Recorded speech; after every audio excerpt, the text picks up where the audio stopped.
Good evening again. Good evening. If everybody can take a seat, settle down, we're about to start. Thank you for today.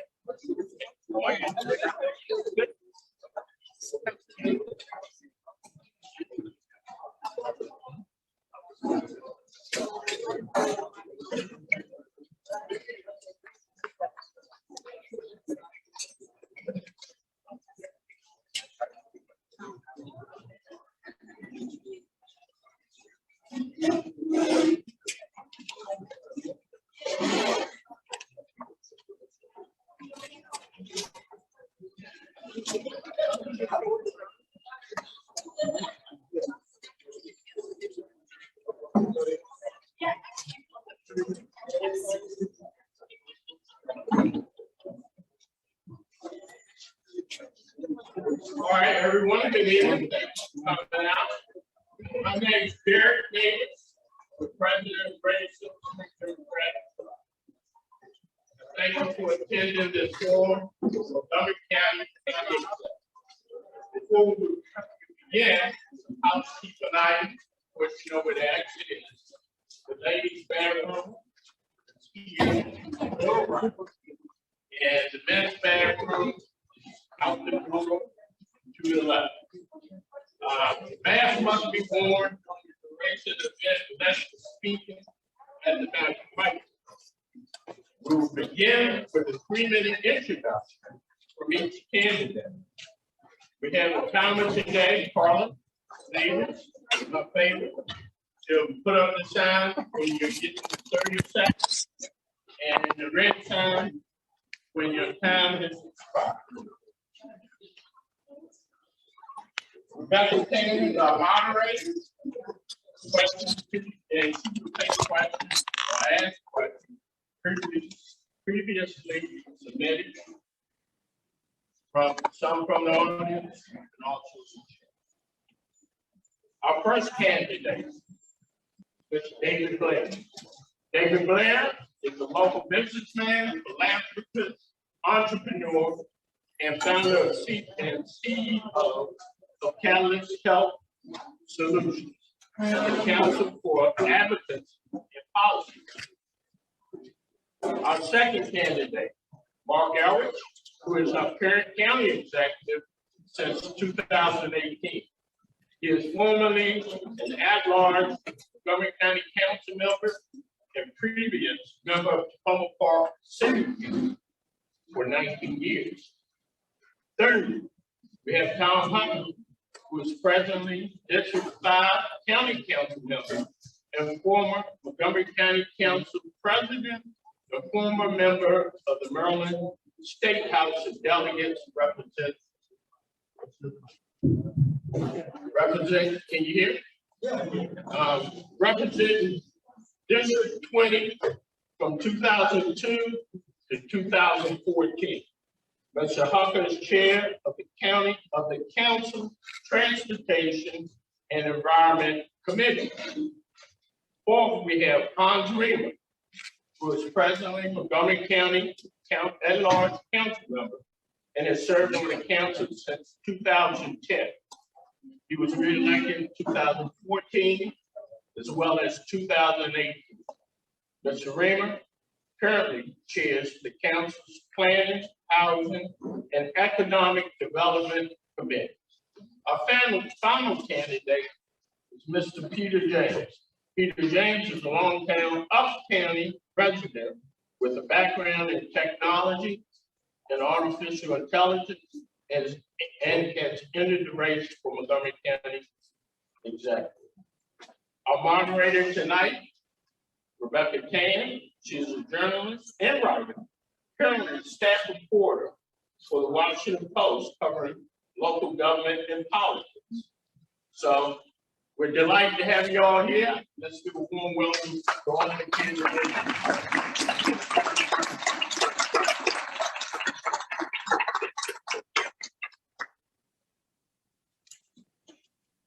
And we will start with a 2-minute introduction from each candidate. And if by chance one candidate mentions another candidate, that candidate We'll have the opportunity for rebuttal 30 seconds. So with that, let's go.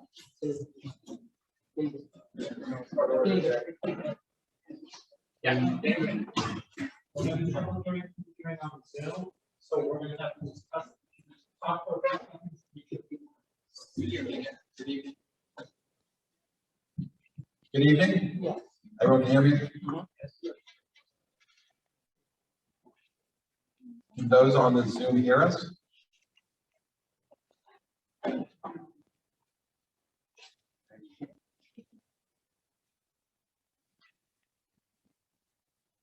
Okay, it's much better. It's good. Talk really loud into the microphone and hold close to your mouth. Roger. Good evening. Thank you all for taking time out of your busy schedules to join us this evening. I'm David Blair.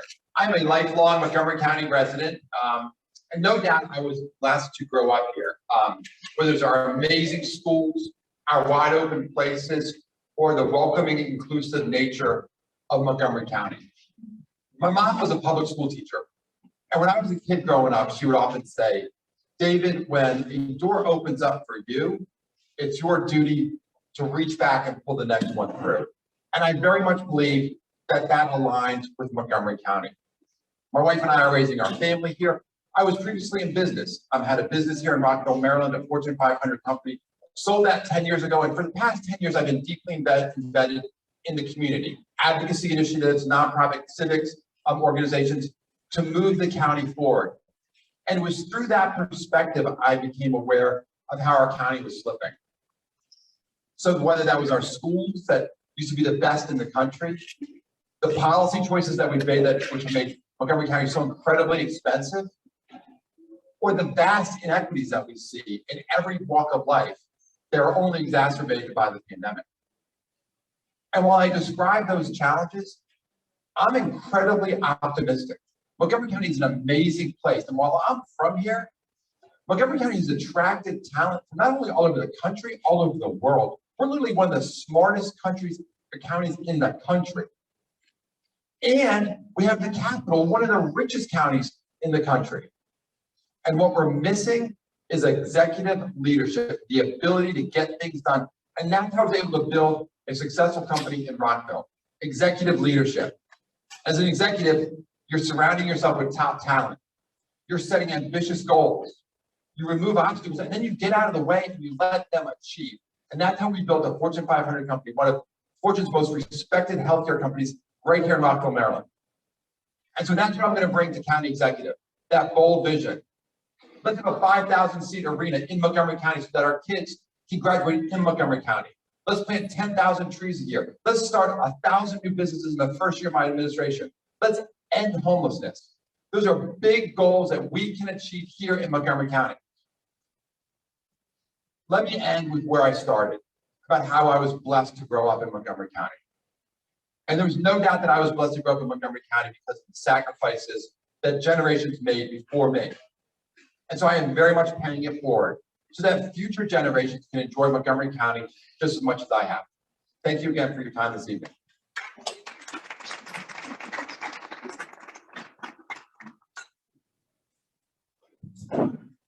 Two minutes or 3 minutes? Great. Okay, both things got said. I just want to be sure. So some of you know me, I think actually a lot of you. I'm in my first term as county executive, and it's not been exactly what I expected it to be. I wasn't prepared for this as an elementary school teacher, I assure you, and I don't think any of us were prepared for the pandemic, but we've had to deal with it. And I feel that going through the pandemic, I've been able to provide kind of a calm-centered leadership throughout this. And I've tried echoing constantly the value of our residents and listening to what we suggested, because we weren't spewing out any magical advice on COVID. We said what we knew people needed to know. But I was lucky enough, and we're lucky enough in Montgomery County, for people to actually listen. And so I give a lot of credit to people in this county having the sense to do the things they needed to do to help keep us safe. We dealt with, the panic and fear of the unknown, but we helped businesses, organizations, and individuals in need. The council and I put a lot of money into these areas because we knew those were important places. And frankly, when we didn't have enough money, which is the true nature of the county government, we got support from the state, but particularly from the federal government, and enabled us to do things that we would not have otherwise been able to do. Throughout all of this, we maintained our AAA bond rating. And not only maintain our AAA bond rating, but we had a requirement by the bonding agencies. We promised they would hit 10% reserves, and we hit the 10% reserves, and we're solidly over 10% reserves. So we're in a strong financial position right now. At the same time, we were planning for a post-COVID reality, because we knew that every problem that faced us before we got elected was going to be facing us when we were done with COVID. We're not done with COVID yet, but all those problems are still there. We were going to have to deal with them. So we've done what I think are some pretty important things. We've done intentional economic development. This is about not just saying I'm zoning property and giving you a bunch of height and density. Gee, I hope some businesses come here. We are aggressively courting people in the biotech center. We are trying to bring that industry to Montgomery County because we're number 4. We're the only place without a graduate level university. We have an agreement with WMATA to take the Whitefoot Metro and repurpose it as a science center for Montgomery County, a life sciences center. The University of Maryland has just proposed and talked to the governor about building a $30 million center for computational analysis using artificial intelligence and linking those programs to the life sciences industry. And I can tell you how excited the life sciences industry is about having graduate level research. And the other focus of that group is going to be to work on our hospitality industry. Because Marriott had asked the university if they could provide artificial intelligence support hospitality. And we're going to be able to do that. And the University of Maryland is putting this in Whitefoot. So I'm excited about this. This is one of the things, and it took 2 years to get, but it's an important thing to get. I think the county has a bright future. I think this last budget, after 3 austerity budgets, I had a budget where the first one, where we were $90 million short when I came in, at 30 seconds. And the second budget, the council in the middle of COVID said we're on the same services budget. The third budget was also the same services budget, no increase above inflation from year to year. This is the first year where we have the money to do the things that we set out to do. I'm excited about it. I'm excited about opening a homeless shelter in Montgomery County, a 200-bed homeless shelter. That means people aren't going to have to sleep outside. We did that in the middle of COVID. So I'm looking forward to your questions. There's a lot more to say than you can say in 3 minutes. Thank you.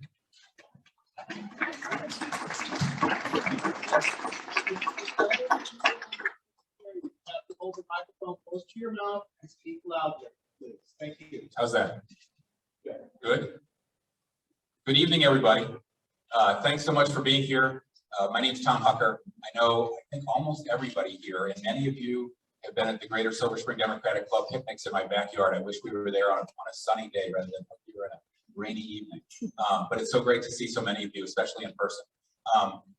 I know so many of you. I live just a few blocks from here, and I come to this work as a parent of 2 kids in a Title I public school close to here, and as a 20-year community organizer and nonprofit leader. I represented Silver Spring in this district and Tacoma Park for 8 years in the Maryland General Assembly, and then I've served now 8 years in the county council representing this district again and getting elected by my colleagues as council vice president and council president. From that front row seat, I've seen that Montgomery County is falling behind its neighbors dramatically. All the key indicators and all the key values of democratic politics. Housing and job creation were stalled out on transportation, stalled out on racial equity and on climate. And we need to turn that around. And I reluctantly realized after week after week after weeks of meetings, that's not going to happen without new leadership. And that's why I reluctantly gave up my uncontested election to seek the county executive seat, because we need that kind of leadership to drive us forward and to take on those challenges. I love Montgomery County, and I know if we bring our community together again, as we had under Ike Leggett, we can succeed again. My whole career, I've been bringing people together as a community organizer, as a nonprofit leader, as a state lawmaker, and a county council member. I know that listening to people, bringing together people to hear from the people closest to a problem, collaborating, not worrying about credit, gets results and solves difficult problems. I've been able to do that because I cultivate and I respect and I value the relationships I have. I know how to disagree without being disagreeable. I know how to leverage relationships at all levels of county government. That's why I was elected twice in the last 2 years to lead the council through this horrible pandemic and historic recession. And as chair of the Montgomery County Government's Board of Health through 2021, I worked with my colleagues to lead the county's response to the health crisis. Dr. Anthony Fauci saluted the county council under my leadership for our important work to keep everybody safe, working so closely with our residents in the executive branch. I was also very proud that during my presidency, the NAACP gave the council an award, and the president said we were the best council she'd ever worked with in her 20 years. And an affordable housing group gave us an award for our record investment new programs in affordable housing. This election is about the future. And you asked me why I'm running. I'm running for the young people who are graduating from school now and are not going to have the jobs that they deserve in today's Montgomery County. I'm running for the young couples and the seniors who need housing, but we're not providing the housing for them because we have a leader that doesn't believe we have a housing crisis. I'm running for the commuters who've been waiting on the Purple Line for 4 years and don't want to wait 2 more years, but that's what's proposed in the executive budget. And I'm running for the students who need mental health services and disability services in our schools and are falling behind as well. If you elect me, we'll stop those declines. We'll take on and address all those issues with urgency, collaboration, and effectiveness, as I always have. Thank you.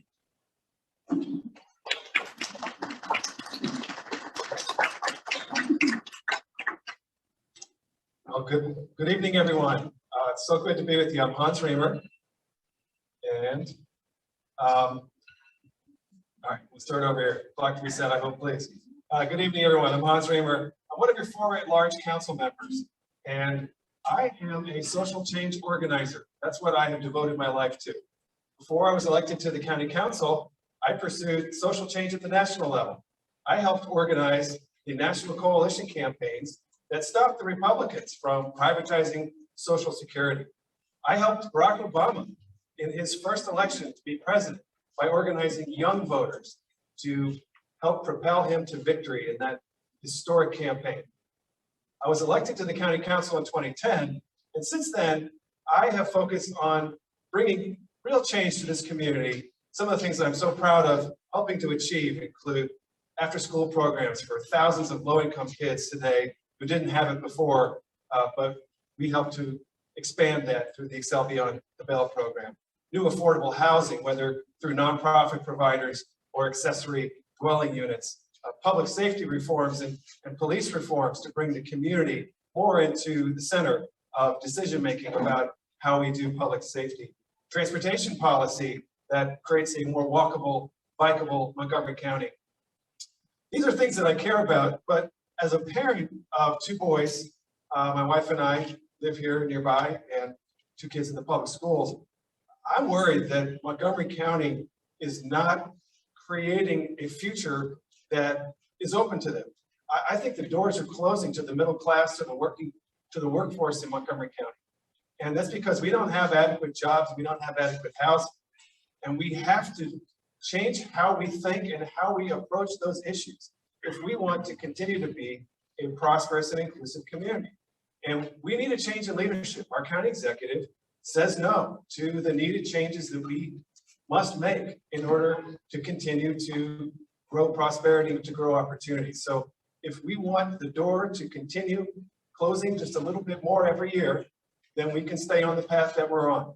But if we want to create more jobs and more housing, if we want to tackle climate, if we want to boost youth sports, if we want to change our liquor policy, if we want to have more transportation infrastructure, we need new leadership in this county. I'm running for county executive as a public finance candidate. I'm not accepting any money from PACs. I'm not accepting any money from corporations. I'm totally funded by grassroots supporters, like many of you in this room. I'm here to ask for your support. And if we work together, I know we can get this county moving in the direction that it needs to be moved. Thank you.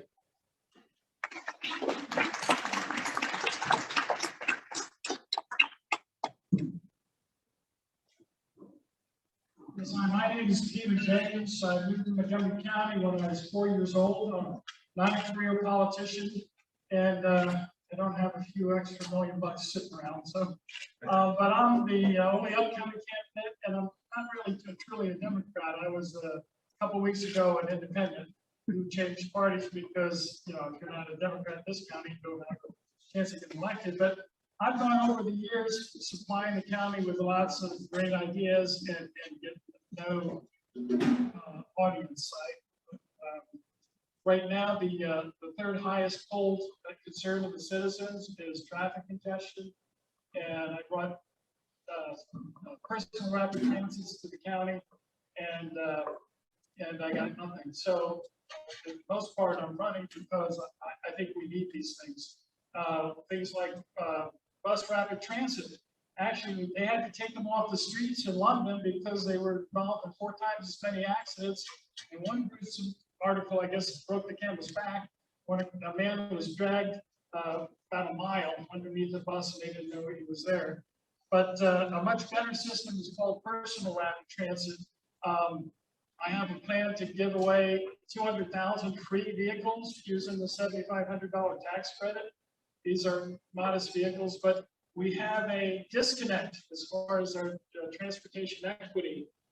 We ask about 4% of the population takes ride-on buses, and I have a solution for that. The county tells us we must compost, but that's a horrible thing for the environment because 80% of it, the carbon goes into the atmosphere, and nitrous, the like amount of the nitrogen, and that's equivalent of about over 200,000 tons into the atmosphere. But that's just one small example. So I'm the technocrat. When I was 20, I went out to Silicon Valley. I had a conversation about Carlos Castaneda, and this consulting company made me their president. And my clients were the best. And the thing, the first project I worked on was running a team that did Intel's cost evaluation system. I got to be known as the wizard in Silicon Valley, and I'm the guy the CEO is called when none of the people could figure out the problem. We got a call one day, and David Packard was playing golf with the Transamerica Title CEO, and he was complaining about his computer. I'm the guy that called to figure it out. When we had 3 Mile Island, George Schultz's Bechtel called me up to come figure out how to keep nuclear plants safe.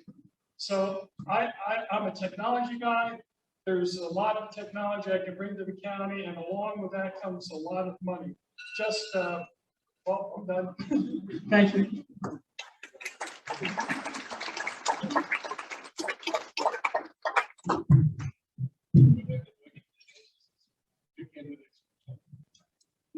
We'll get to the debate section. We'll get to the questions, and I'll give you a chance to rebut later on, if that's okay. So I'm just going to go over some ground rules. There'll be about, I think, 14 questions today, hopefully. 9 from me, 5 from the audience. Each of you will get 1 minute each to respond, and I will provide opportunity for rebuttal when appropriate. Without further ado, let's begin. Most of you here on the stage agree that Montgomery County's economy has been lagging for the last few decades, and it needs to be revitalized. Can you tell me what is unique about your specific plan to drive the county's economic growth? We'll start with Mr. David Blair. We had last private sector jobs today that we did 10 years ago, which is like phenomenal, like that has occurred when we have the level of talent.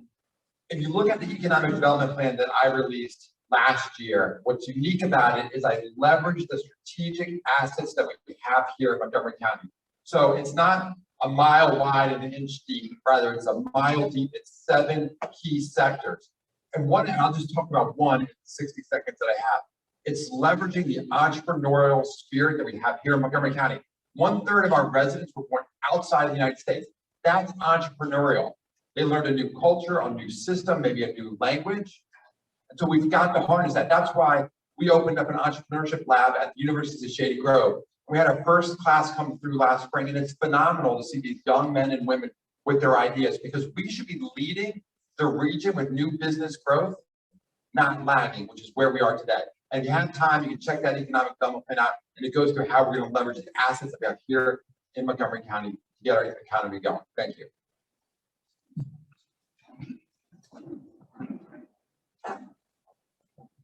So we're working on a couple of things. One of them, when I was running, we did a lot of listening to businesses.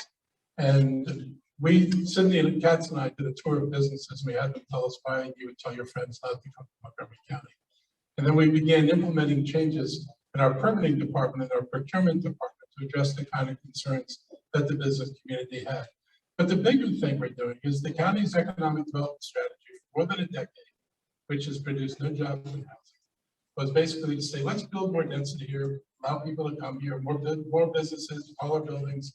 And what do we get for it? I'm running against people whose campaign is no jobs and no housing. Those policies aren't my policies. I'm proud to say I voted against the assumption you can simply build your way out of this mess. And what we've been focusing on is attracting businesses to come here, pushing the biotech center, pushing the hospitality center, understanding what they need. The way Virginia understood that Amazon needed research next to Amazon, we understand that we need research next to life sciences. We're pushing the things that we're the academy. That's We have your time, 4 Mr. million Elrich. square feet of lab space under construction, unheard of.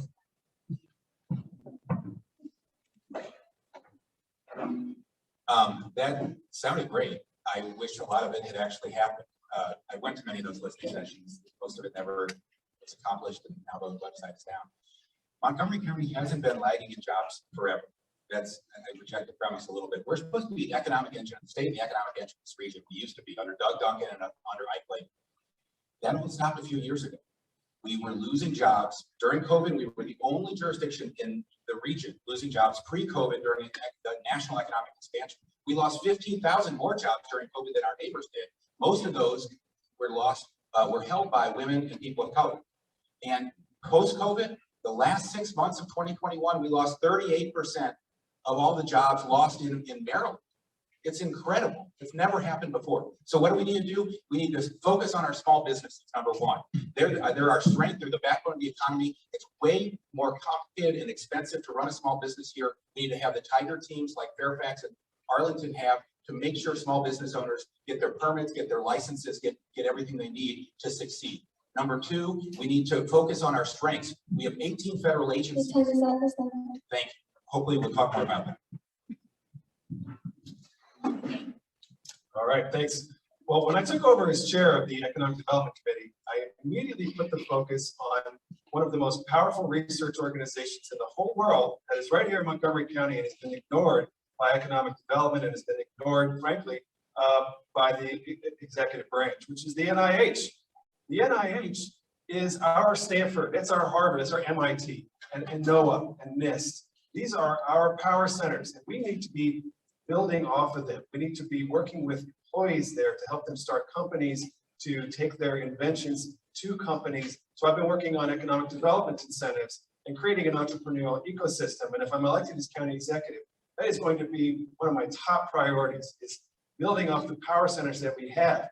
We have more than just a research university here. We have the NIH. It is incredibly important. We have the universities of Shady Grove. I want to build a university consortium that will partner with our federal labs and help us get maximum economic impact out of it.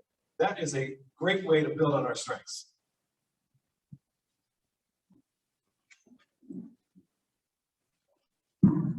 You'll never see a racehorse run a race running on 2 legs.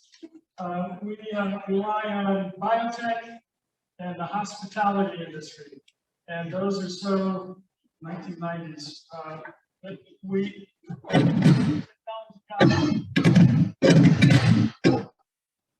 I'm going to get a few more seconds.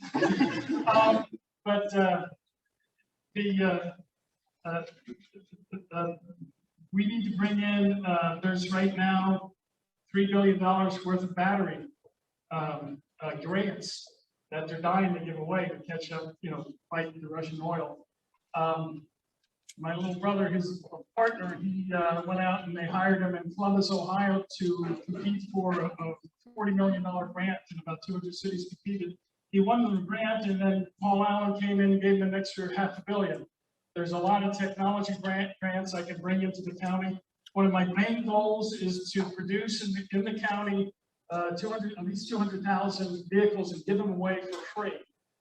If we fix our transportation system now, we're the second worst in the nation for congestion. If we bring us up to number one, people that visit here or just want to come back, we'll have to fight them off. And I want to promote county-owned businesses, not driving other companies to come in and giving a disadvantage to companies that are already here. So I got about 10 minutes, and look at my website, bjames.us, and you'll see a lot of videos about some of my solutions. Thank you.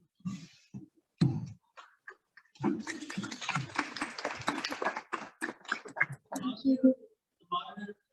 This microphone, how are you doing? This one?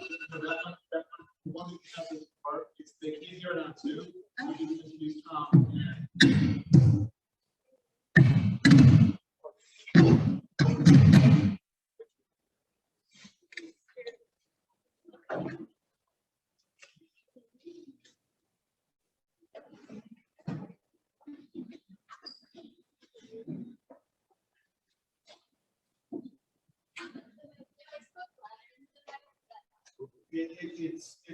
It's the box. I can't hear the box.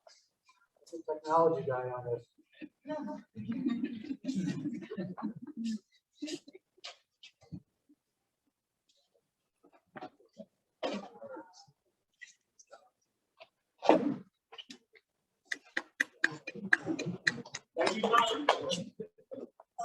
Is that working now? Yeah. Is it working? Oh, okay.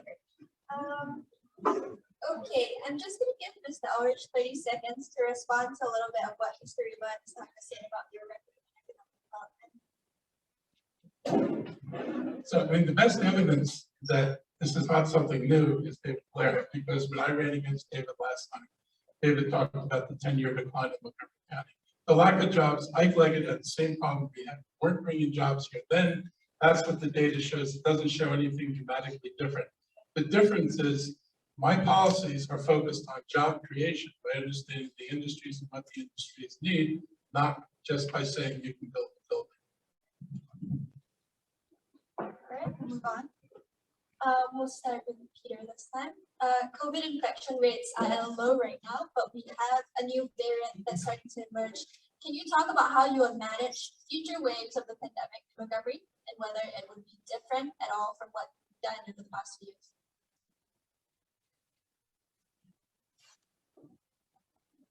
Well, I spent 5 days in the hospital and got lung and heart damage and probably my pancreas too, because I'm on insulin. The best thing we can do, and I went back in previous March, is wear these N95s and have them well sealed. Studies show, basically I know how big a virus is, and it's about 1/10 as small as the surgical masks have about a 300 nanometer opening, and we're talking about particles as small as 6 nanometers. So getting the best mask you can. If you're wondering, that it was reported earlier that 78% of the COVID cases were in the Hispanic community. Just get on a bus and see what the makeup of the passengers are. So, having individual, the right kind of, Amy Ginsburg says, post-COVID transportation system, we need to, I think it's bad policy to have council and the executive being your health office, health department. And we need to change that and have professionals do that.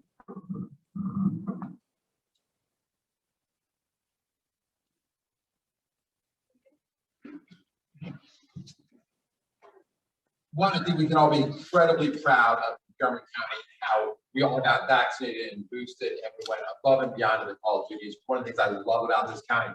What I would do differently, one, I think there needs to be clear, consistent communication. I'd have a weekly press conference with me, the president of the council, our health officer, the superintendent, one message once a week, full transparency, because too often I heard folks confused about, there was conflicting information and there was confusion from different voices within leadership.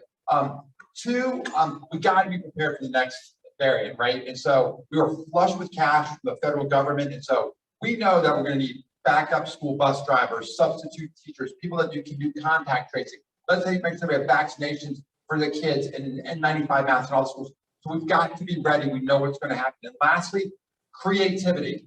If we have to shut our schools down again, it's inexcusable not to give moms and dads a safe place where they can drop their kids off, where they can learn, where they can get a meal, they can learn in a socially distanced environment, have access to quality internet.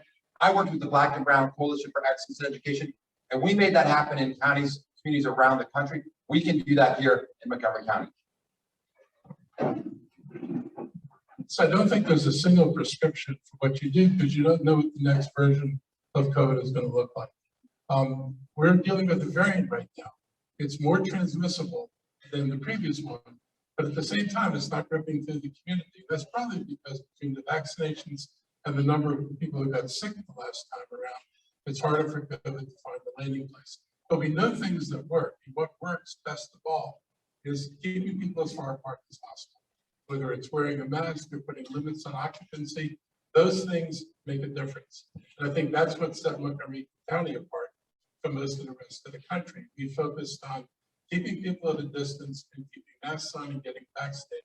The big challenge for us are, there was too much talk about this is like flu and too much creation of a perception, will I get my annual flu shot? These shots are not annual. If you're lucky, they're 4 or 5 months. And so people are thinking they're going to get their annual flu shot. They actually need to think about getting these shots more often. We need to create that sense in people that this is some urgency to it. If you have not had your booster or your second booster, you are going to be vulnerable to getting COVID. So we've got to continue to work with the community to give them a sense of urgency about getting the shot. If they're shot and masked, I think we're going to be in a better place. The question is, what would we do different? What should I do differently? How would I man? Okay. One, three ways I would do things a lot better than we did, as well as we manage this better than many jurisdictions. There's 3 key things that should have been improved. One is I would have a good relationship with the governor. I'd be in Annapolis all the time. I'd be working collaboratively, not antagonistically. Because we have an exec with a terrible relationship with the governor and a toxic relationship, we suffered. We got our mass vax site far later than all the other larger jurisdictions, and people suffered because of that too. We were far too slow to give out rent relief and other things. We were behind other jurisdictions. We should have worked collaboratively with landlords to give it out in bulk to people facing eviction.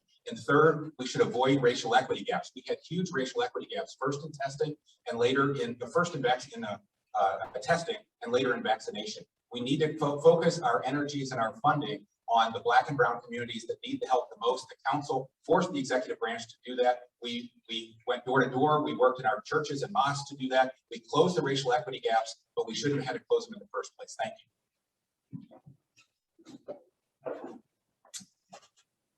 Well, I think I might be the only one who's going to stand up here tonight and tell you that kids are going to be my priority. Education is going to be my priority. And I've been really disappointed by how we have managed through COVID, but haven't supported children learning.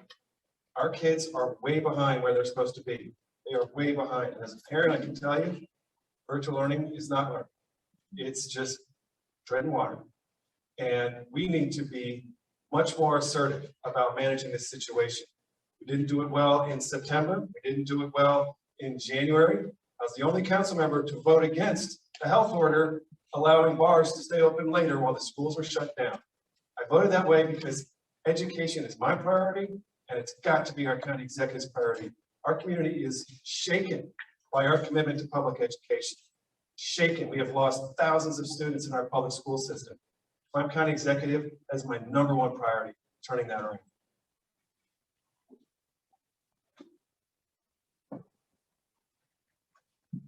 Then move on to the next question. We're gonna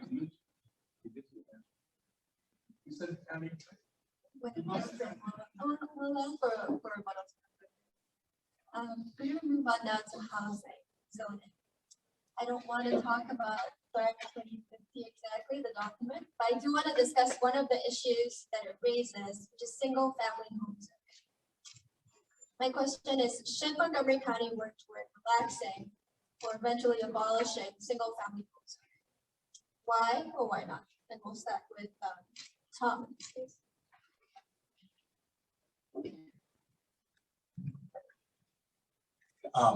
Well, we should modernize our zoning, and we should follow the data and the analysts and the experts. Councilmember Riemer and I asked the planning board, our nonpartisan experts, to look at our housing market and to identify ways that we could rebuild the missing middle housing.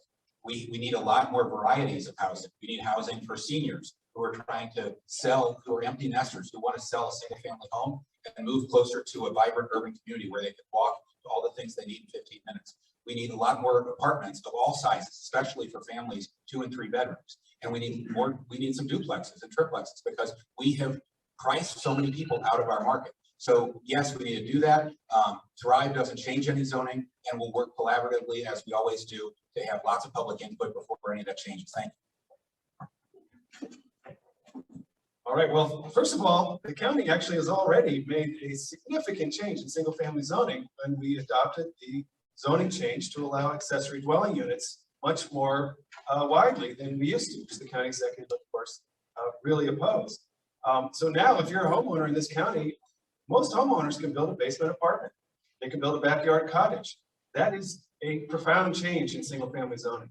Secondly, I would allow duplexes in more places than we allow them today. We're doing the Silver Spring master plan right now, and we're finding some very targeted locations to change antiquated zoning where single family is really not the optimal model into townhouses or small apartment buildings. We're doing it in a way that is, I think, sensitive to the broader community, and yet is going to produce some really meaningful change in the places that actually need it. So I think there is a way to proceed here if we can all understand that we're going to preserve the rural way of life in this county. We're going to preserve the suburban way of life in this county. We're going to create a better urban way of life in this county.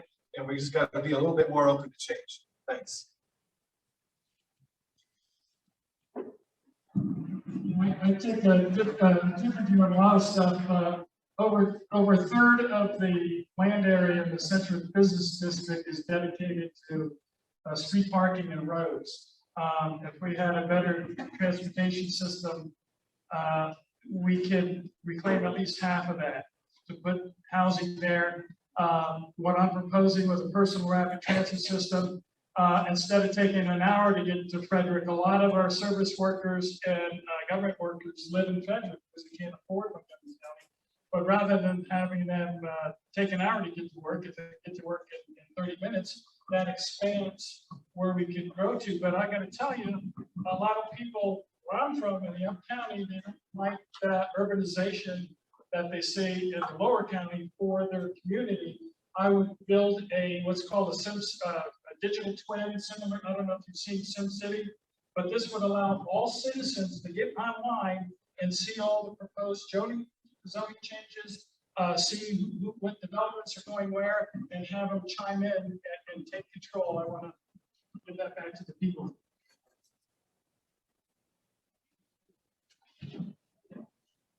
So we have an affordable housing crisis. I believe it's a fundamental right that if you work in this county, you should be able to afford to live in this county. And as I meet with teachers, police officers, you're lucky if 50% of them can afford to live in this county. In fact, I was with Adventist Healthcare, their CEO, Terry Ford, a couple weeks ago. They have to hire 600 nurses in the next 2 years. And Mr. Ford said, David, my #1 issue is finding affordable housing for our workforce. And what's crazy in this county was we actually have areas where you could have density, where you could have mixed income, mixed use housing. That would be great. So think about like Shady Grove or White Flint or Forest Glen, areas near transit where we could build density and we could house our workforce. Because not only are we not able to attract them, we're actually losing our talent. We're losing talented teachers and nurses and first responders because you can't find housing here and you can find housing elsewhere. You're going to find a job there because it's so much better on your quality of life.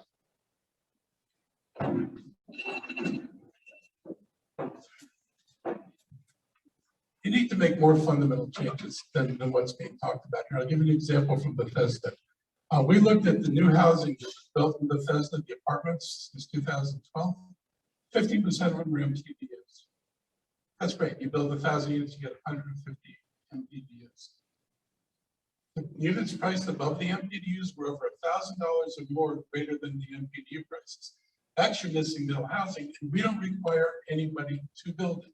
So you can build all luxury and give us 15% MPDUs, and the deal's done. If you think about the projections for who's coming here, 40,000 households, 10,000 market rate, that's 1,000 units of market a year. We're actually building 1,000 units of market a year. But under county law, 1,000 units of market yields 150 MPDUs. You will never build the other 28,000 units if you do not change what's required of developers to provide additional housing in these areas. That is the only way. Park Planning's own study of what would happen in neighborhoods in Summer Spring if you do duplexes, triplexes, the units are more expensive than the units that are there today. That strategy will not work. Thank you. Before we move forward, I just want to give Mr. Blair and Mr. Elrich just another couple of seconds to address the question a little bit more directly. Should Montgomery County work toward relaxing single-family homeschooling? So I think there's areas that you could do that, but we have to be thoughtful about compatibility in infrastructure, because too often I've seen our county relax zoning and then not put the money in the much needed transit, roads, sidewalks, and schools. And then we end up with overcrowded roads and overcrowded schools. So I think the answer is yes, when we've invested in the infrastructure, right? And there's compatibility with the surrounding homes.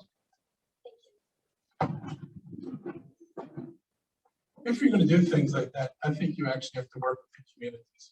And that's what Park Planning did not do, and that's what the council did not do. You need to work with the people who are going to be affected and have them think about what this is going to be. I'm a believer that you can move people along if you work with them. If you shut them out and don't include them in discussions, it's really hard to move the community along. But as an underlying baseline, everybody needs to understand this. Montgomery County is zoned for more housing units that are projected to be needed by 2050. We do not lack the zoning. What we lack is a market and the ability to provide housing for the people who cannot afford the market housing. We will build the market housing we need every year. What will not get built is the affordable housing. All right, Hans, we'll start with you. Next, according to a recent state report, less than half of students who started elementary school last year in Montgomery were who started kindergarten last year in Montgomery were ready for elementary school. Can you say specifically what you would do to tackle the learning loss that's been caused by the pandemic? Yes, thank you. I would like to just briefly, though, say I'm really unhappy about the two answers that I just heard from Mr. Blair and Mr. Elrich. And I think really that those voices are the voices of a county that is growing more exclusive, and it is a voice of privilege.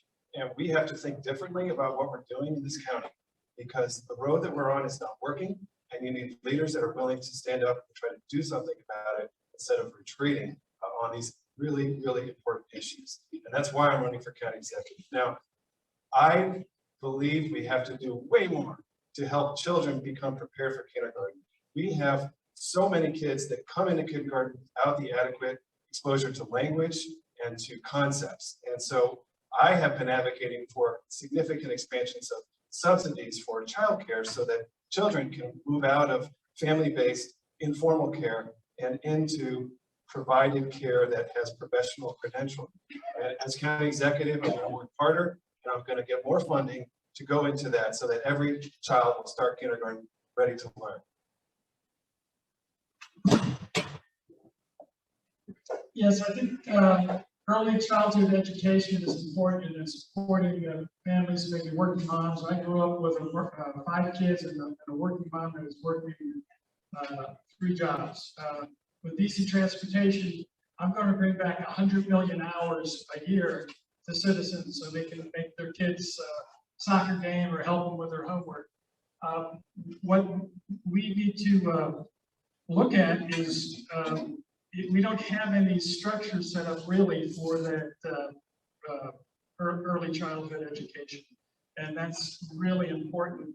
And then we need to be able to provide what I call critical thinking, because the education system we have now is not going to work for kids in the future.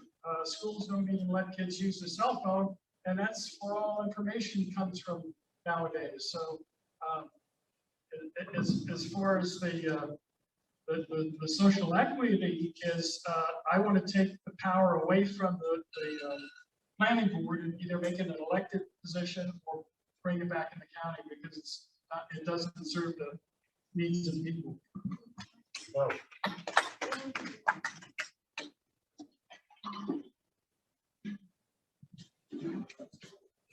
So we've been talking about the achievement gap in Montgomery County for 40, 50 years. And there are proven solutions to help mitigate this. So one of the ones that I was working with the Bipartisan Policy Center, it's really simple. A nurse meets with a new mom 3 times in that baby's first 18 months, and they give them books, tell them about brain development, nutrition, and it's proven to work. And what drives me crazy about Montgomery County, like, you know, why am I running with the Montgomery County Executive? We actually do this. We have small pilots that do this. It's a great idea, but we don't make it available to everybody. We're one of the richest counties in the country, and we don't have that. So one, I would start young with the 0 to 3-year-olds, right? And then we've got to invest in high quality pre-K for all. We can do that. West Virginia does it. Oklahoma does it. There's no reason that we don't have pre-K for all. So that's how I would address the achievement gap. Because if you don't start young, you see what we have today. And so today, for example, if you look at our 7th graders in low-income areas, 39% of our Black students aren't in Algebra 1.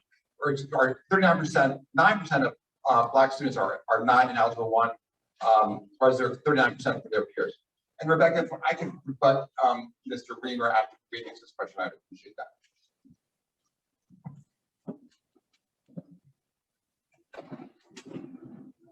So I'm a former elementary school teacher, and one of the things you see in elementary school is that the kids come to school by 4th and 5th grade, and they're not prepared. They weren't prepared when they started school. So we know this is a long-standing problem, and it's why I promised when I ran.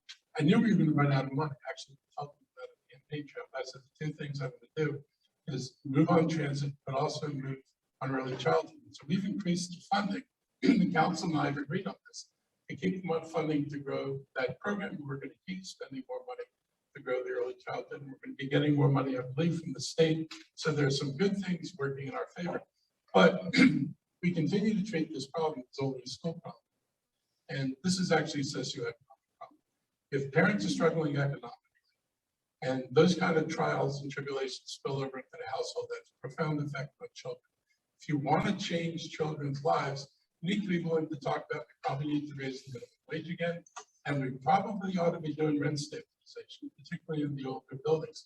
If people are struggling over rent and they're not stable in their neighborhoods, it is very hard for them to walk into a classroom and say, life is fine if you go sit down here and learn.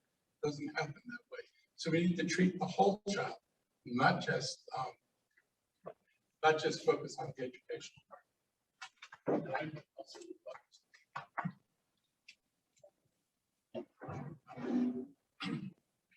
One, we need to make a deep investment in pre-K. That's absolutely true. We should have had universal pre-K a very long time ago. When I was in Annapolis, I passed 4 laws in 4 years to create, to bring $50 million back from the federal government to expand pre-K. That's all been spent. We should be committing to that as Montgomery County. Number 2, we need much higher quality pre-K. That's key. You need more training and higher pay for providers. Third, we need an equity framework in our schools. Kids who are hungry, kids who don't feel safe, kids who are struggling with mental illness are not going to succeed in school. You need their basic needs met first. So that's why I got an email last night from a counselor in our schools who has 1,750 kids assigned to her. 1,750, and she might get another school assigned to her.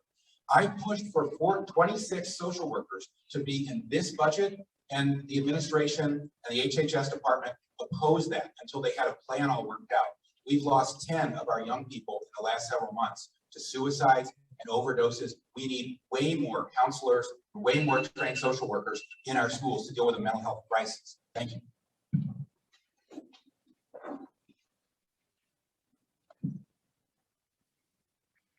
Mr. Blair and Mr. Elrich are going to give you each 20 seconds to respond to what Mr. Riemer said about your stances in zoning being privileged and exclusionary. Sure. So I have been saying, don't confuse activity with progress. And if it comes to our housing crisis, there's a lot of activity, and the accessory dwelling units was mentioned, these ADU units. There's a big battle amongst the folks that are up here to pass that legislation 3 years ago. These are the bungalows in your backyard. We have one less ADU unit in the county today than we did 3 years ago. So we have tens of thousands of new units that need to be built. And we have one less than we did back then. So I invite you to go to the county website, look at the rental housing market, go to Bethesda, click on the units that are built in Bethesda, look at the MPDU rents, and look at the market rate rents. There is no affordable housing being built unless we order it to be built. So the suggestion that somehow this is going to happen on its own is just fantasy. But don't believe me. Go look at what the policies the council produced in Bethesda. Ms. Elrich, we'll start with you with this next question. Residents in the eastern part of Montgomery County, specifically those along Route 29, say they haven't gotten as much investment from their local government as their neighbors to the west. What is your plan for East County? So when I laid out the bus rapid transit plan, the place it started was on the East County, because I felt this was totally isolated. They didn't have access to jobs unless they had access to a car or a very slow bus. So the first thing we said, we were going to put bus rapid transit on the East County. The Leggett administration did not build it the way we'd like it to be built, but we're going back and going to redo the pieces that are faulty. We are putting Montgomery College in the East County. An actual real campus will happen in the East County. I have solved the development problem at the Gateway at New Hampshire Avenue, working with the developer. I solved the problem at the town center on Route 29. Burtonsville is likely to get an announcement about the grocery store, and we've got an apartment complex that wants to build up there. The only thing that's not moving is Jonathan Jen's property. He has all the zoning he needs. He has massive tax credits, and in 10 years, he has not produced a single square inch of construction. But I've left $40 million in my budget to pay for what the county needs to pay for when he goes forward with this project. I didn't reprogram it. I didn't put it anyplace else. It's there when it's needed.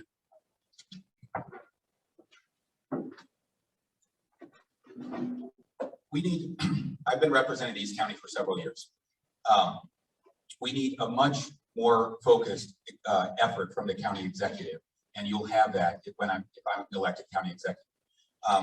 That's exactly right. We are finally bringing Montgomery College as a center to East County. That's great, and I'm glad the county executive supported that. We worked closely with the board and the former president to make sure that that was a priority. Number two, the park and ride at the northern terminus of our bus rapid transit. Took me 2 years to get the county executive willing to work, to meet with, to put out an RFP and to meet with the developer of the vacant shopping center across the street. It also took over a year to get the county executive to work with the police to stop the reckless car rally. And of course, the county executive went in the paper of record, the Washington Business Journal, and completely trashed our economic development priority for East County, Viva White Oak, which will bring 5,000 jobs and 7,000 units to East County. I had to get all the council members to sign a letter to investors telling them, don't listen to our county executive. We want jobs, we want housing in East County, and he must have misspoken. You won't see that if I'm elected county executive. I'll focus on East County. I won't be steering investment to the wealthier side of the county.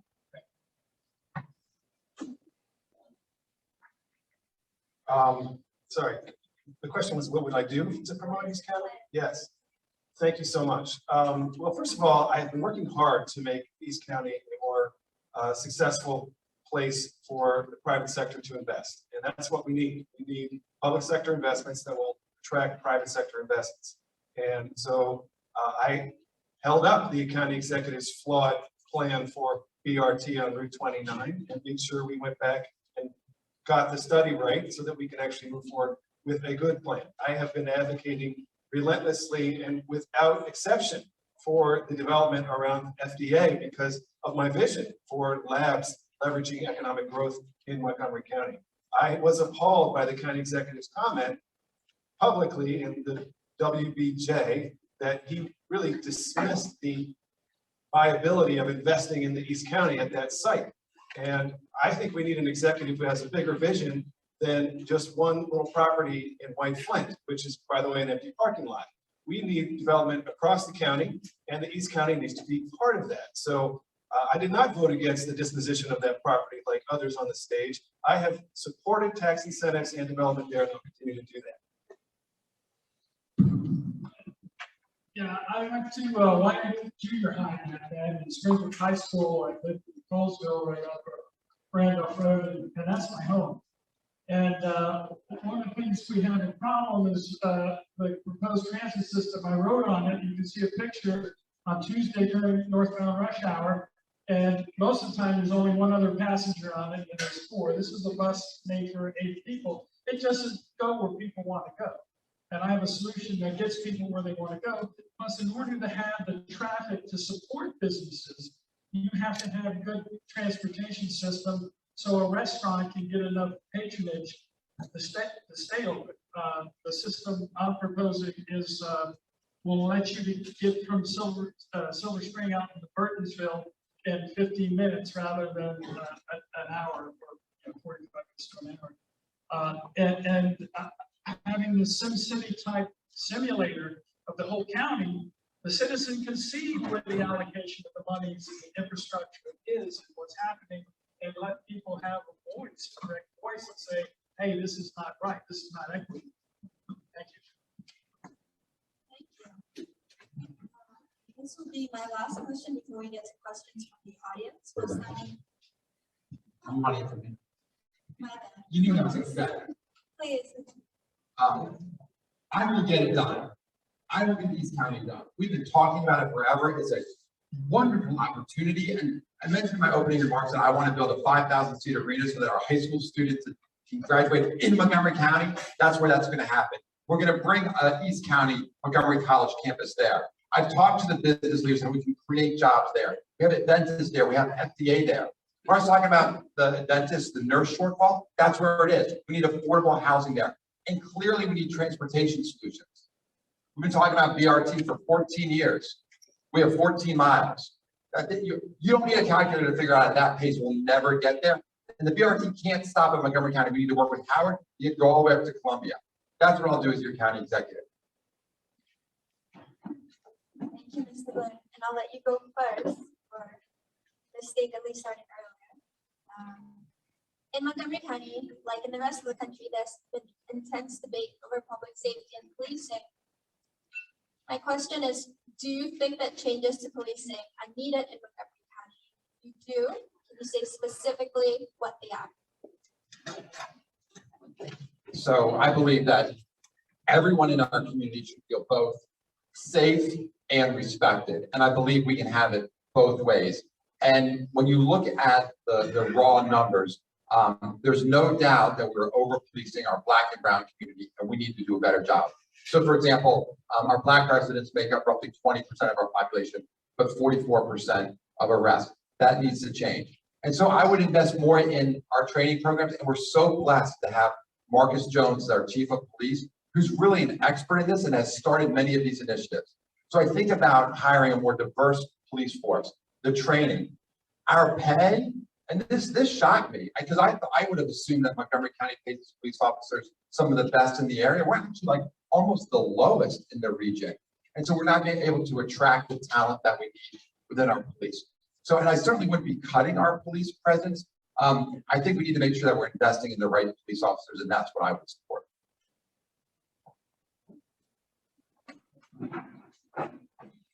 So I think, the biggest issue we have with policing is the training of our police officers. When you go back and look at the incidents that occurred in the county, and you look at what the actions of police officers were, you look at people who were not where they were supposed to be, who put themselves needlessly in danger and put themselves in situations where their responses were inevitably going to be lethal. And that goes back to poor training. It's about how you handle a situation. It's about whether you're a guardian or whether you see yourself as a warrior. And our police department has trained far too long in a warrior mentality. That needs to change. They need to think about tactics so that they actually do things. All officers need to get mental health training for people. You just can't rely on having a couple of teams to arrive on the scene in time, which doesn't always happen. It hasn't happened here many times. You need officers who are actually trained in some of this so they can actually work with people, know how to talk to people, know how to de-escalate, and don't get out of the car, point a gun, and start screaming at people, which is pretty much guaranteed to take somebody who's not particularly stable at that moment and make sure they don't get stable. So I'm a big believer in training, and this is what we're going to do. And I hope Marcus works with us to make sure we can get this.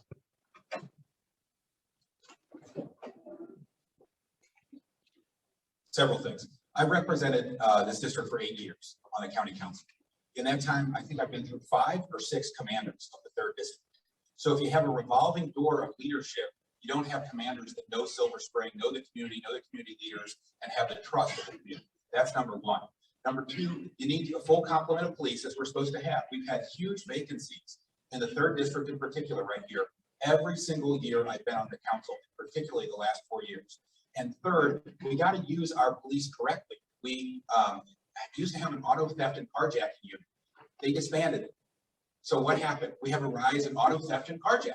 Now they realize that was a mistake and they're reconvening it. But obviously we need better management and training and pay of our police. We're 10 out of 12 jurisdictions, and now we're going to be raising that, but it should have happened a long time ago. I also sponsored a property tax break for our first responders, police, fire, and 911, so we can have police and firefighters that live here in the community. They can't afford to live here in the community because we're not building the housing they can afford. And with the property tax break, we'll have first responders that are invested in the community, worship here, pay their taxes here, and live here. Thank you.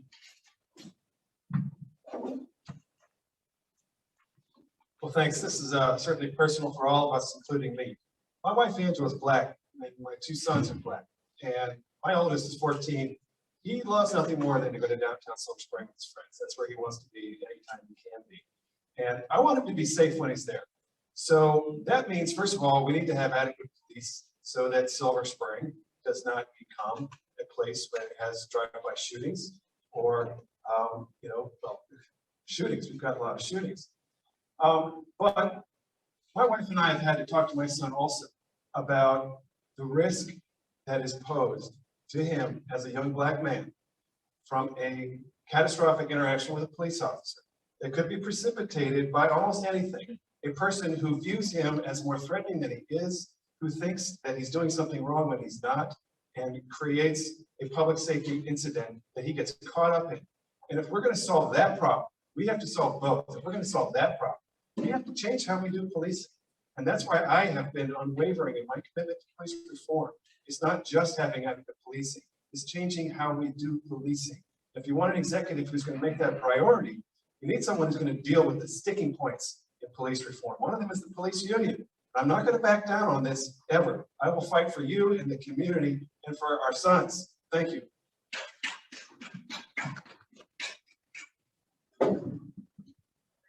Yes. Well, getting more money to hire better officers at higher caliber. Some police departments will not hire you if your IQ is too high. This is where AI can help. Goldman Sachs and the Social Security Department found that when you went in to get your claims, there was a racial bias there. And Goldman Sachs wanted to get more diversity. They found when they pre-screened the candidates with AI and not humans, they got Goldman Sachs 28 to 26% more diversity. So we need that type of thing for the police department, but all the county agencies. And then we need to really look hard at a triage system of at what point maybe we need mental health people versus police officers, if we can cross-chain.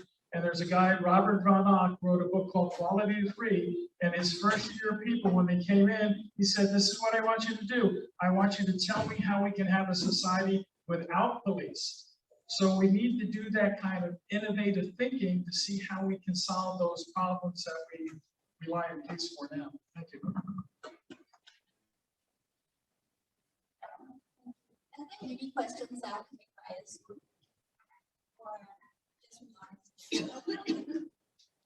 just so we have a collection of questions here all around the same issue, which are, how would you preserve existing affordable housing? Do you support a policy of rent stabilization? How would you avoid the displacement of low-income residents? So all around the same theme, issue. Marc, was that? This is a fun question. I would do rent stabilization, because if you don't do that, you're not going to hold on to your affordable housing. That's just the fact. So that's the first thing. Second, I would do no net loss of affordable housing.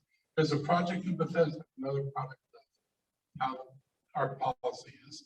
There were 87 units on the ground. Those units were priced just above the MPDU price. I mean, like 1,800 instead of 1,700 for a 2-bedroom unit. 87 units, 1 and 2s. They're replaced by a 60-unit development. No, not a 60, 400-unit development with 60 MPDUs. They lost 27 affordable units while giving the developer an increase in density from 87 units to 399 units. You wonder why our policies don't work. You wonder why you don't get affordable housing, because everything we do is twisted toward the developer. What I'll say is they want to focus on the neighborhood. But if you raise the question, should you require a different mix of affordable housing? Should MPDUs have a wider range of prices? There's no movement on the council to change the affordability of what they build. It's only, let's look at the neighborhoods. Let's look at where they're building thousands of units and do something different there.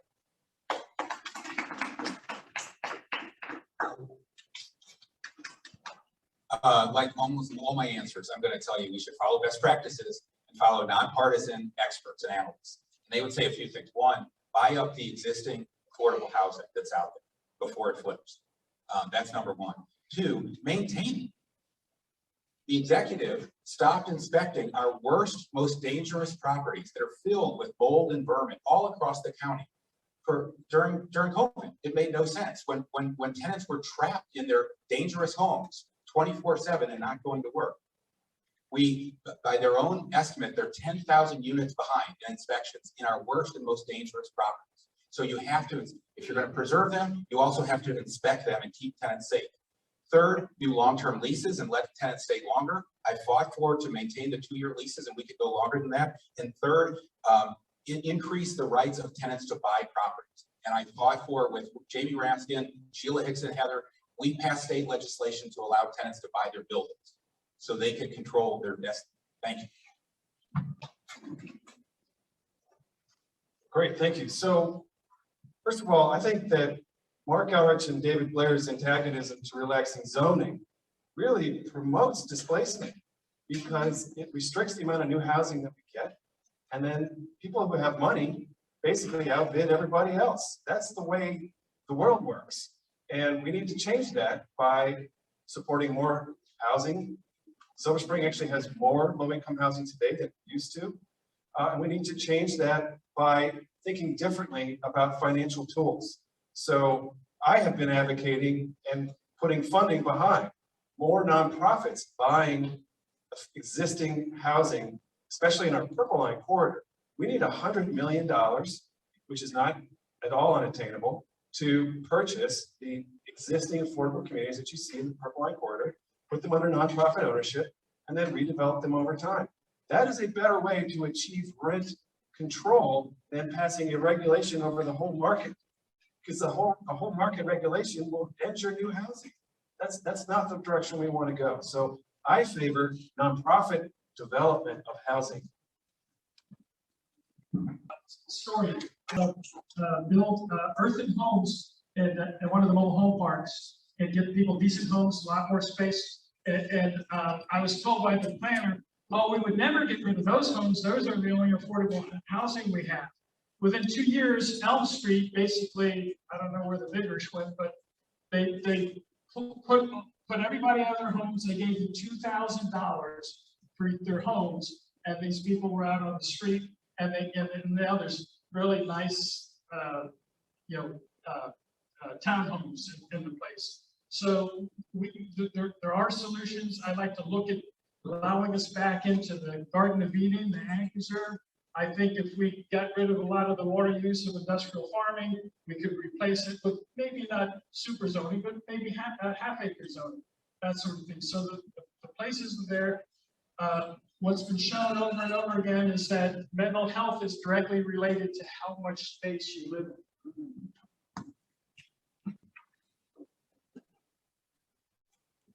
So we're not going to displace existing families that live in a community and live there for decades.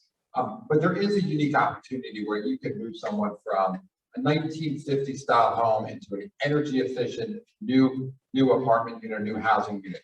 And that's what we need to do. And if you just think about the tens of millions of dollars that are spent for these metro stations, right? We're making these huge investments. Like, we need to invest in the surrounding area. It's a great opportunity for affordable housing. And then what you'll end up with is mixed income housing. And there's so many wonderful benefits from that when you think about the children in their schools and the school performance. And so I would absolutely invest in those areas, build affordable housing and not displace folks.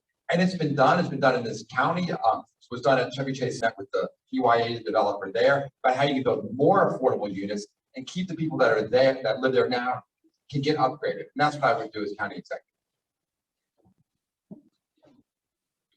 All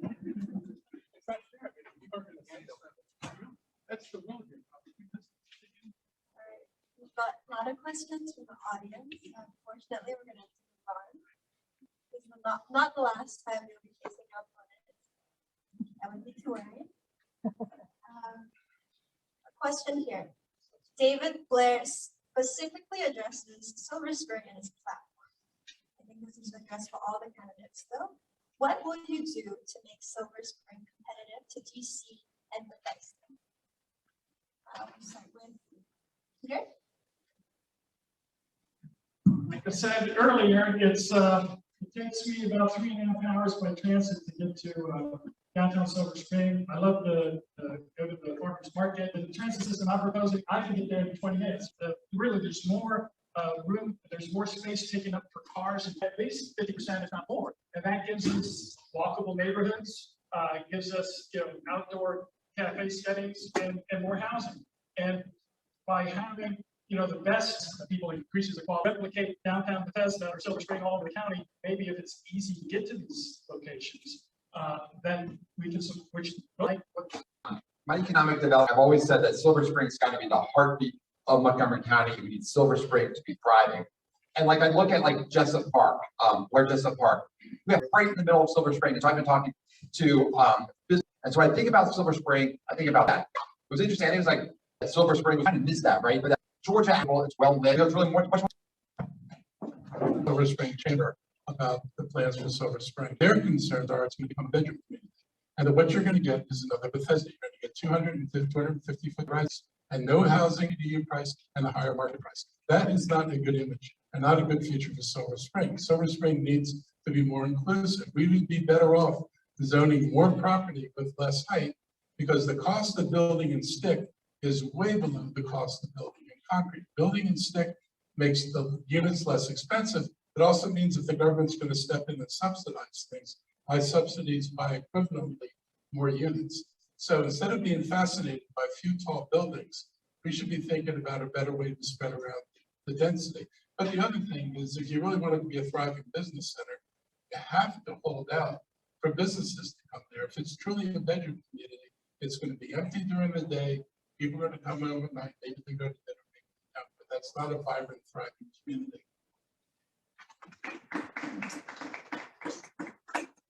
It's funny to hear the Silver Spring Chamber mentioned, because if they were here, they would tell you how furious they are with policies of the last 4 years. I would do several things differently. One, I would be a county executive that focuses on small business support, small business success, like Daniel Broome knows how to do. We have so many vacant storefronts all over Silver Spring because so many small businesses have been neglected. Dennis because we don't support them enough. Julie Verratti at Denizens, I helped them get started. She opened her second one in Riverdale. Greg Whelan and McGinty's opened his second restaurant in Arlington. Sega and Calling opened his second one in Arlington. Nobody wants to open their second restaurant in Montgomery County because they have so much PTSD from going through what permitting services makes everybody do in their first restaurant. Everybody leaves Montgomery County. We need to support our entrepreneurs, particularly our small Black and brown entrepreneurs, and get them access to capital and credit like the EDC is required to. Second, we should promote and market Silver Spring like we used to under Ike and bring people here to spend their money. Third, we need a vigorous focus on public safety, as we've talked about. And fourth, we need to focus on economic development and bringing jobs here, filling up the Inventa Towers. That's been left out of the current policies as well, the old Discovery building. Thank you. Well, I think the future of Silver Spring is very bright. And the reason is that Silver Spring downtown is 12 minutes from the University of Maryland campus. When we get the Purple Line running through Silver Spring onto Bethesda, connecting the University of Maryland with NOAA to NIH, we're going to have, and Montgomery College, we're going to have a potential economic powerhouse for this county. Quantum computing is being partially invented at College Park. Getting the Purple Line done right will connect Silver Spring to one of the most vibrant, powerful economic centers in the whole region. So we got to get that done right. That's why I have a whole vision for the Silver Spring, for the Purple Line corridor as an innovation corridor. And my vision stands in profound contrast to the county executive, who has proposed that we single track the Purple Line into downtown Bethesda rather than build a second tunnel for pedestrians. He has proposed defunding the pedestrian tunnel along the Purple Line, time and time again. Let's invest in affordable housing, walkability, bikeability, and build off the University of Maryland. We're nearly out of time, but I do see that there are a lot of questions that come in on a specific issue. For the candidates who are familiar with the Moses African Cemetery, I'm going to assume that everyone is. The question is, what is your plan for the Moses African Cemetery?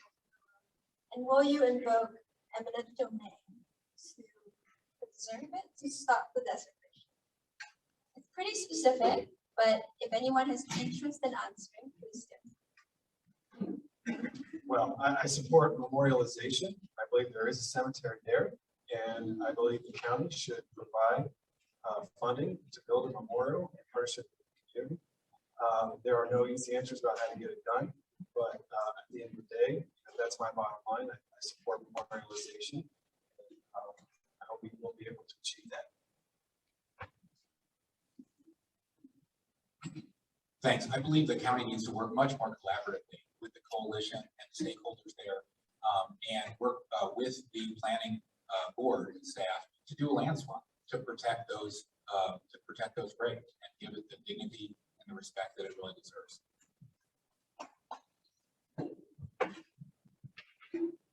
I have no idea what a land swap means over there. There are graves underneath the driveway and graves underneath the lot at the back of the property. Whether they're still there today, we don't know because we haven't done radar study. But I absolutely agree it should be memorialized. The obstacles to memorialization, frankly, one thing is HSA cannot talk now because they're in a lawsuit. So they won't come to a meeting. Park and Planning won't talk now because they're not willing to discuss anything. They not only don't they want to talk about giving the land to the church, they also don't even want to talk about involving the community deeply in the process. And as your lawyers said, either change in ownership or some kind of meaningful representation in the creation of memorialization. Park and Planning is a real obstacle to this. I've been in meetings with Park and Planning, as have members of the descending community. They are not interested in coming to an agreement that would involve the descending community in the shape, form, and content of this. And that's just the reality there. It is not good. What are you going to do? I can't. Okay. So you can just ask me the question. Look, Bodies be dug up in my community. I watched bodies be dug up in my community. No, you don't. What are you going to But do? you submit But I can understand what he's asking. I cannot. Hey, cemetery was already desecrated. It was desecrated probably by the end of the 1950s. The other lot was desecrated. You can look at pictures going back. The lot that shows buildings on the other lot in 1949. So the destruction of the other lot was done a long time ago. The destruction to the driveway and the other parcel the park and planning owns was done in the mid-1950s. I have asked my lawyer for the second time if I have eminent domain authority, because that's the question. I cannot condemn property owned by another government agency, so I do not have authority. I'm sure you're not a lawyer, but you can talk to my lawyer. We're running short on time. Just stay and write the questions and show it to the candidates. Get them an answer. So next week.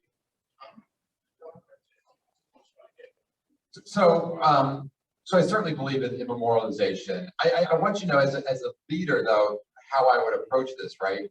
Because what I've found is if you bring everyone to the table, stakeholders, and you have full transparency with full information, you can generally find a win-win solution, and that's how I would approach this.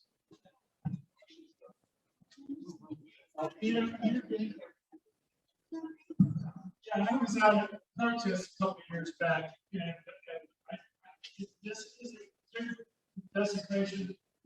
I'm looking at memorializing, but really the actual problem is we have unelected agencies that are taking public funds and making public decisions, and we have no recourse, we have no voice. That's not American. That's not democratic. The park and planning was developed by Booker T. I forgot the guy's name, but he was a racist, and he didn't want people of color in all the neighborhoods, and he didn't want the voters to get involved because he wanted to protect the place for him. It's funny that there's three old white men up here telling me sorry. I got my boxes, I got a little bit.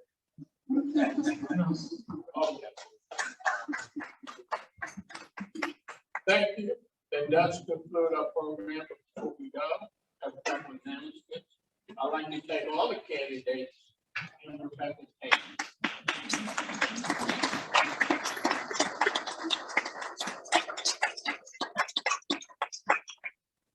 Also, in addition, I would like to thank our co-hosts, the Montgomery County Young Democrats, Association of Black Democrats, Coalition of Asian Pacific American Democrats, District 20 Breakfast Club, District 14 Democratic Club, District 16 Democratic Club, District 17 Democratic Club, District 20 Democratic Caucus, North Bethesda Democratic Club, Rockville Mid-County Democratic Breakfast Club, Women's Democratic Club in Montgomery County, and I would like to also acknowledge the candidates we have here.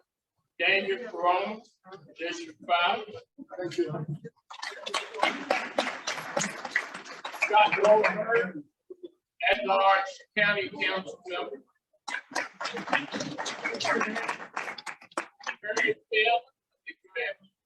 State attorney candidate.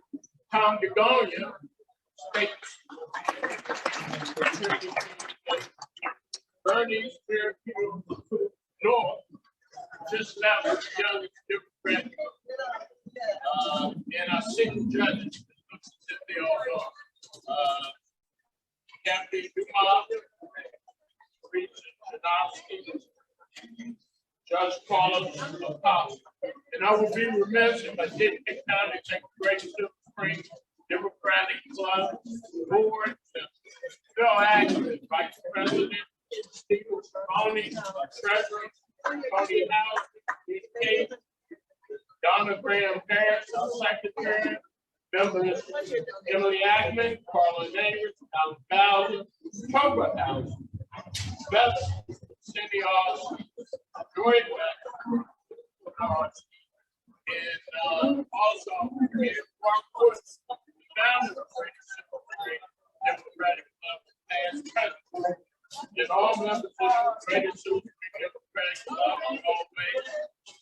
welcome to join and sign membership information by emailing GSSDC@gmail.com. This concludes our event. If you have any literature on the back page, before they throw it out, please take it. Thank you.